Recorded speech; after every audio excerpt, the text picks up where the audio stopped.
Orang harus paham ini. Assalamualaikum warahmatullahi wabarakatuh. Warganet yang berbahagia, kita bersyukur hidup di Indonesia sebagai negara yang merdeka, sebagai tanah air kita. Mari cintai tanah air kita ini agar kita bisa melaksanakan perintah Allah dengan sebaik-baiknya. Dengan tingkat kepuasan yang akan sampai 82,2%, banyak yang meyakini, analis politik satu suara mengatakan bahwa Jokowi adalah Kingmaker 2024. Ada narasi dari pendukungnya Anies bahwa Anies ini dijegal. Bersama Adi Prayetno, pengamat politik dari UIN Jakarta, soal narasi Anies dijegal itu gimana menurut? Pertama kali itu muncul terkait dengan Formula E yang seakan-akan itu akan menjadi pintu masuk Anies akan berkaitan dengan kasus hukum dan Anies gagal maju. Bahkan Nasdem mensegerakan mengumumkan Anies sebagai kandidat capres itu tidak lebih dan tidak sekedar mengamankan Anies supaya dalam tanda kutip dikriminalisasi kasus hukumnya. Tapi kan kasus Formula E sampai sekarang nggak jelas. Bahkan ditingkatkan kasusnya pun itu kan tidak terjadi. Masih ngambang dan seterusnya. Mahfud MD, KPK mengatakan sangat sensitif bicara dengan Formula E karena akan selalu dikaitkan dengan kriminalisasi politik. Tak lama setelah itu kemudian muncul SBY yang kemudian katanya mendapatkan informasi bahwa di 2024 calonnya hanya ada 2 dan sudah disetting siapa yang boleh maju dan siapa yang tidak boleh maju. Itu kan dugaan-dugaan yang selalu diamplifikasi oleh teman-teman pendukungnya Pak Anies sebagai bagian yang sistematis untuk menjegal Anies bisa maju. Yang teranyar kan soal begal Partai Demokrat yang disebut dengan copet Partai Demokrat supaya tidak lengkap ambang batas presiden 20%. Itu kan baru-baru ini. Jangan lupa soal begal Demokrat itu terjadi 2 tahun yang lalu. Kenapa baru sekarang dikaitkan dengan begal-membegal yang ada kaitannya dengan penjagalan? Dulu ketika 2 tahun yang lalu ketika ada KLB Muldoko di Deli Serdang, nggak ada yang mengaitkan ini dengan upaya penjagalan Anies. Jadi ini adalah satu amunisi yang sengaja didesain bahwa Anies itu dikonstruk sebagai sosok yang sangat mungkin dijegal. Tujuannya sama, political flank. Jadi ini untuk mengonsolidasi kelompok-kelompok kritis, kelompok-kelompok yang marah, kelompok-kelompok yang anti pemerintah untuk setuju dan mendukung Anies sebagai bagian penting yang akan mereka perjuangkan di Pilpres. Karena selain 3 variabel itu, Bang, kan isunya sangat politis. Kaitannya dengan penjagalan misalnya kan sangat politis. Satu misalnya, karena survei Anies selalu nomor 3. Itu tuh upaya sistematis penjagalan. Survei pesanan. Survei pesanan, survei abal-abal, survei buzzer. Semuanya isu politis yang agak ada kaitannya dengan hukum, begal Demokrat, kemudian pernyataannya SBY, dan satu lagi soal Formula E. Di antara 3 yang berkaitan dengan hukum ini, yang paling krusial kan Formula E, paling awal. Tapi sampai sekarang lah ya mutualah ya nggak jelas tuh Formula E. Nah soal penjagalan ini kan tidak lebih karena diamplifikasi oleh Denny Indrayana, karena mengutip Romi yang mau ngambil Partai Demokrat itu. Itu yang saya kira fakta-fakta politik yang sampai saat ini sangat mudah untuk dibantah. Bagi saya case-nya sudah selesai nih. Saat ini yang justru bisa menjegal Anies itu adalah dirinya sendiri. Nah ini Partai koalisinya sendiri. Loh, jangan disepelekan Partai Demokrat ini yang membuka hati berkoalisi dengan PDIP.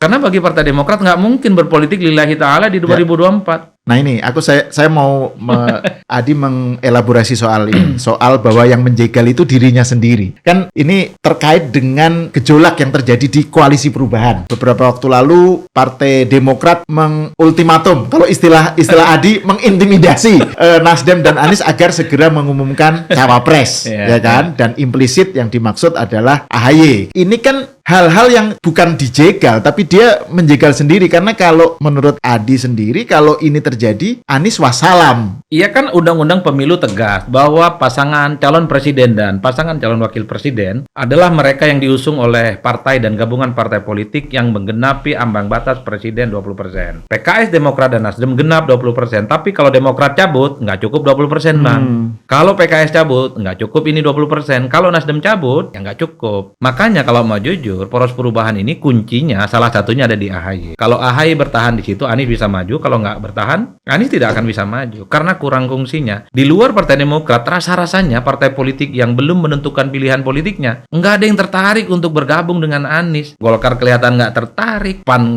kelihatan nggak tertarik, dan seterusnya dan seterusnya. Saya agak sedikit heran kenapa hanya Anies dan para pendukungnya yang selalu mengamplifikasi bahwa Anies lah yang selalu berpotensi dijegal. Erlangga nggak pernah ngomong bahwa dirinya dirinya dijegal ketika P3 itu bergabung dengan PDIP. Padahal dari koalisi KIB ya. Bahkan di KIP itu kelihatan betul Pak Erlangga itu ingin maju di Pilpres. Hasil Munas Golkar beberapa tahun yang lalu, Erlangga Hartarto adalah capres definitif. Maka bentuklah yang namanya Koalisi Indonesia Bersatu. Ada P3, ada Golkar, dan ada PAN. P3 pindah ke lain hati. Tapi Pak Erlangga nggak teriak-teriak itu bahwa dirinya dijegal. Ketika PAN juga beranjang sana, ketemu dengan Prabowo, ketemu dengan PDIP. Pak Erlangga juga nggak ngomong, itu bagian dari penjegalan. Nggak gitu ngomong begitu, padahal kalau mau jujur, sekalipun P3 sudah keluar, Golkar sama PAN, gabungan kursinya ini sudah genap 20%, ambang batas presiden. Golkar sama PAN, kalau digabung kursinya, ini totalnya 129 kursi dewan. Itu cukup bagi Erlangga sama Zulhas maju. Tapi kan problemnya Zulhas dan Pak Erlangga sepertinya mencoba untuk mencari suasana baru, ketimbang maju sendiri. Ataupun ketika Prabowo Subianto, Muhaimin kan hilir mudik, ketemu Demokrat, ketemu juga dengan PDIP. Tapi Prabowo nggak pernah ngomong dirinya itu dijegal.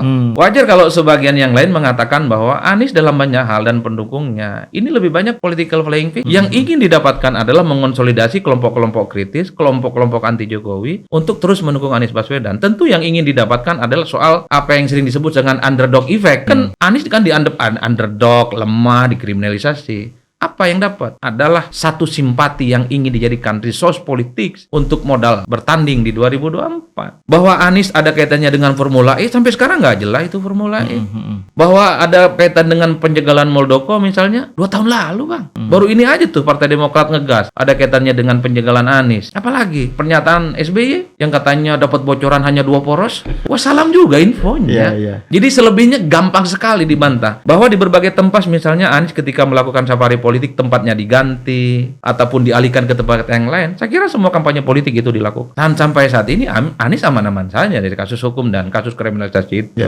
Soal cawapres yang sampai sekarang belum kunjung diumumkan oleh Koalisi Perubahan ini. Demokrat sudah melakukan intimidasi itu ya. Tapi kan ini tidak kunjung terjadi kan. Apa yang membuat Nasdem atau Koalisi Perubahan itu mengulur-ulur sesuatu yang pada akhirnya tuh harus diumumkan juga, dan ini terancam kalau tidak segera diumumkan Demokrat cabut, pindah ke PDIP. Apa yang terjadi sebenarnya? Kalau yang saya baca, yang saya dapat dari diskusi-diskusi di berbagai forum dengan elit-elit Nasdem, mereka itu sebenarnya sedang menghitung betul letak kelemahan Anies untuk tanding di 2024 ya. Jawa Timur dan kemudian basis NU. Dua hal ini yang sepertinya sedang dicari betul, kira-kira siapa sosok yang bisa menutup lubang besar yang tidak dimiliki Anies di Jawa Timur, dan kemudian yang diharapkan mampu mengonsolidasi dukungan kaum Nahdliyin. Maka tidak mengherankan kalau Nasdem itu memunculkan nama Hovifah. Hovifah diyakini sebagai orang yang mampu menjatuhkan kekuatan-kekuatan politik Jawa Timur secara teritori, bisa menambal Anies Baswedan, dan yang paling penting NU secara automatically, itu persepsi teman-teman Nasdem sepertinya akan juga bisa diajak oleh Hovifah untuk menjadi bagian dari pendukungnya Anies Baswedan. Tapi saya selalu mengatakan, Bang, jangan-jangan Hovifah mampu mengonsolidasi di Jawa Timur, mampu mengajak NU kepada Anies, itu hanya mitos. Kenapa mitos? Hovifah 2 kali bertanding di Pilgub Jatim itu kalah. Hovifah ini maju Pilgub Jatim, saya kebetulan orang Madura, kalah 2 kali, Bang. Yang ketiga kalinya menang, itu pun posisinya ketika sebagai Mensos, Menteri Sosial di era Jokowi. Jadi dalam banyak hal, kalau mau jujur, itu dapat berkah dari dukungan politik yang diberikan oleh pemerintah, di mana begitu banyak bantuan sosial di Jawa Timur merata dan memberikan efek positif kepada Hovifah. Jadi Hovifah menang saat itu 2 kakinya ketika mendukung Jokowi. Yang kedua, apakah betul Hovifah ini mampu mengonsolidasi kekuatan politik NU? Belum juntu. Jarang ada ulama-ulama NU itu dari kalangan perempuan. Ulama-ulama NU rata-rata laki-laki. Mungkin saya akan dibenci oleh para feminis ya,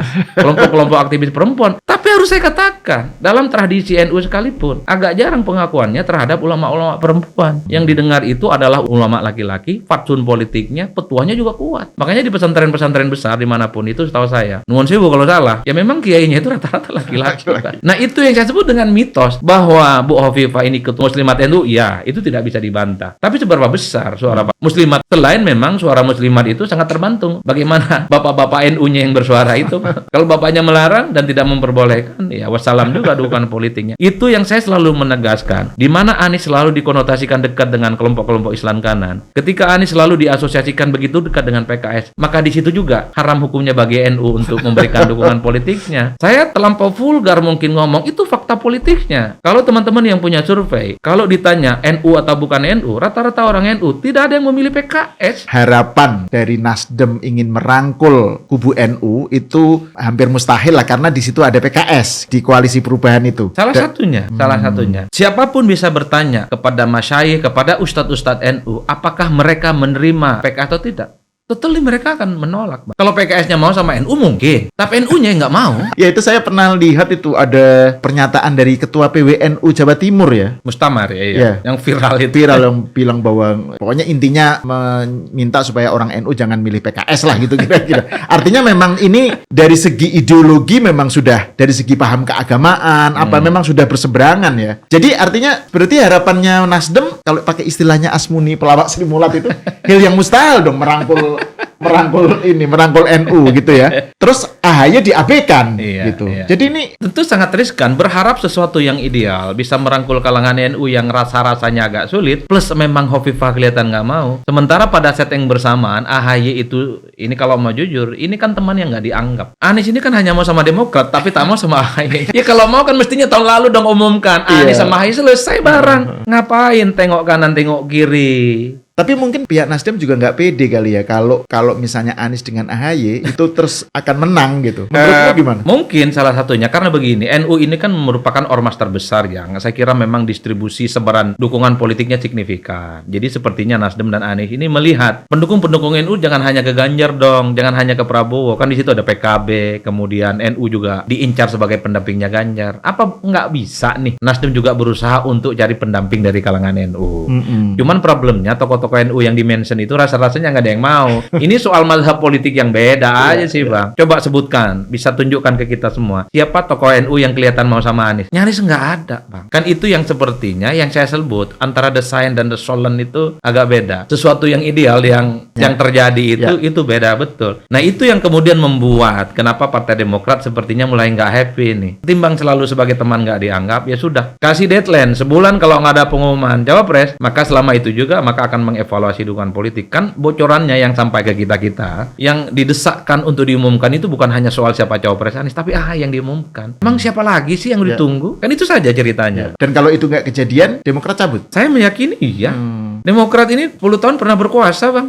Sepertinya Demokrat sudah hafal betul mana di dalam dan di luar mana yang enak, Bang. Di luar kayaknya nggak enak banget. Dan kalau cabut itu artinya Anies wassalam. Ya, dia menjegal dirinya sendiri berarti ya. Dan wassalam. Kan itu yang sebenarnya bagaimana treatment Anies terhadap Partai Demokrat. Tapi kan kita juga tidak pernah tahu kalau Anies misalnya mengumumkan AHY sebagai wakil, jangan-jangan yang bergejolak ini PKS. Jangan kira politik PKS ini sami nawatokna juga, Bang. PKS ini kan berpikir cari untung karena dukung Anies sekalipun elektabilitasnya nggak muncul secara signifikan.